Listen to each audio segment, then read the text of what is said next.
Hi kids, I'm sorry it is late. The World Series is on. You can see the score right there in the bottom corner. 4-1 in the 8th inning.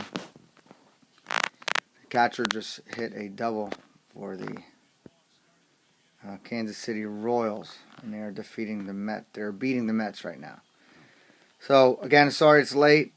I do want to get some information for you online, so you can have access to this tomorrow night, because I will be leaving tomorrow early for the district cross-country meet, and then our quiz will be on Friday. Alright, so here we go. I'll start off with the characteristics of living things, and these are the notes that you have. So just about everything will be on it, so I would make sure you go over all this information.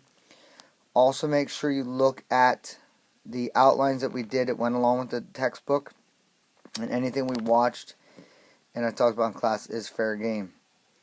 So the characteristics, they're made of cells, they grow and develop, all living things reproduce, use energy, and adapt to its environment. Okay, please note stimulus response. Anything that's highlighted right here is important. So definitely go over the characteristics of living things. Then you have the needs of living things, which would be all living things need water, air, food, shelter, etc. So I think that's a pretty easy part. I don't know if I have that information for you, but it's pretty easy. Okay, and as of yesterday, this is what we talked about, or I would say today. But when you look at this, it will be tomorrow. Hopefully you're not awake this late. Classification study guide. And again, this is something that we read about, and it's also in your text and your outline. But please know what taxonomy is. We've gotten that. We got that in August, the first week of school. Two things that are classified in the real world. Common sense. You can come up with others on your own. Do know that Linnaeus formed the binomial nomenclature naming system, which is what we use today.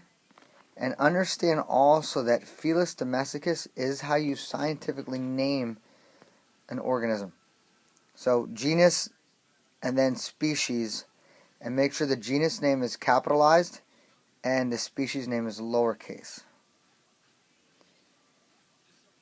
Alright, a species is a group of organisms that can mate and produce fertile offspring. Alright, and then the back side of that, which I grabbed the overhead. Excuse me real quick.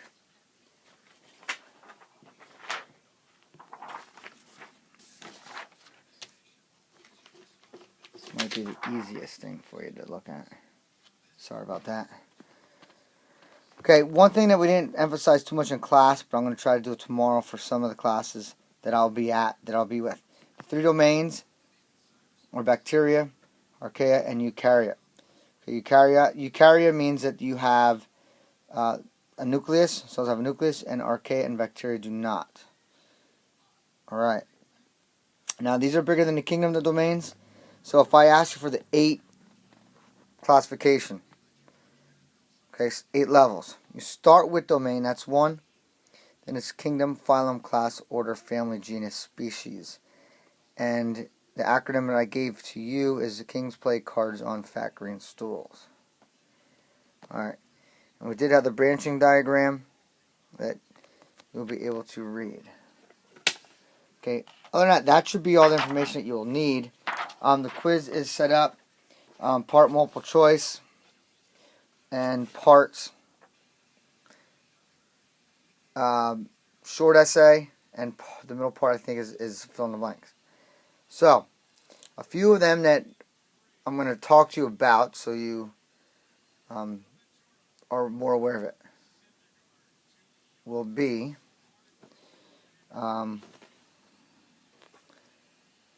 which kingdom includes both unicellular and multicellular organisms. And that would be your fungi, and your protists. Okay, because your animals obviously are multicellular, your plants multicellular, etc. Only prokaryotes, which kingdom or domain includes only prokaryotes.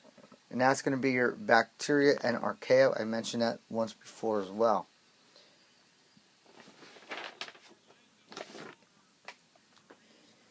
Please know Reddy's experiment. Be able to explain that in detail.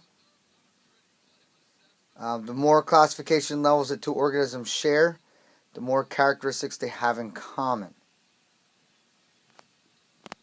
Here, I'll let you watch the game while I finish this. Good catch. Know what homeostasis is, that it's the ability to maintain stable internal conditions. No stimulus response. Which group of organisms include only multicellular heterotrophs? We are heterotrophs, and we are multicellular. And we would be considered an animal. So those are some hints and some tricky ones that we didn't emphasize too much, but I think it will do very well. Okay, the protist kingdom is the only kingdom of eukaryotes that contain both autotrophs and heterotrophs, and both unicellular and multicellular organisms. So we call that the smorgasbord kingdom, and that, of course, we're going to get into more detail as the year progresses. Alright, and once again, the 3 domains know that I showed you before. Know the 8 levels of classification. Please understand and be able to explain Francisco Reddy's experiment. And I think that you will do very, very, very well. This is my front door. It's a scary witch. And if it was turned on, it starts yelling at you.